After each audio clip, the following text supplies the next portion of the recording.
हमारे साथ मौजूद है बच्ची किरण, जिसके साथ में इसके पड़ोसियों ने इसको वर्गला के 3 लड़कों ने ज़्यादती का निशाना बनाया और पुलिस ने कल शाम को इनको मेडिकल का कहा, जो कि सादिकाबाद में इनको लेके गए, पर वहाँ पर भी मेडिकल नहीं हुआ। आज सुबह इनको लेके शेख ज़ायद हॉस्पिटल के अंदर लेके आया गया कि यहाँ पर आपका मेडिकल चेकअप होगा और मुख्तलिफ़ किस्म के टेस्ट होंगे। और ये लोग सुबह तकरीबन 9 बजे से यहाँ पे मौजूद हैं और यहाँ पर जो इनको पुलिस वाला साथ लेके आया वो यहाँ से खिदमत मरकज़ से जो है वो बंदा यहाँ इनको छोड़ के चला गया। तो हम बात करते हैं। जी भाई, बताइएगा क्या हुआ और आपका मेडिकल क्यों नहीं हुआ और कौन बंदा था आपके साथ और वो कहाँ गया? पुलिस वाला इधर हमें छोड़ के चला गया, कहता जी टाइम ज़्यादा हो गया, अभी सुबह को आ जाना।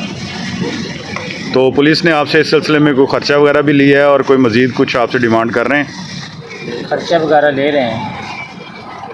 तो आपसे और उन्होंने क्या कहा है? लाहौर जाने के सिलसिले में क्या कहा है आपका? लाहौर जाने का उन लोगों ने बोला है कि मेडिकल वगैरह उधर से होना है, इधर से कोई नहीं होना चाहता है। तो आपकी दरख्वास्त के ऊपर उन्होंने अभी तक कोई कार्रवाई नहीं की, कोई पर्चे का इंदराज नहीं किया, या वो जो लड़के थे उनको नहीं बुलाया गया? कोई कार्रवाई नहीं की, कोई हमें ना कोई प्रूफ दी है। हमने कितनी दफ़ा प्रूफ मांगा है लेकिन वो नहीं देते। सादिकाबाद पुलिस साढ़े ना कोई तामन नहीं कर रही।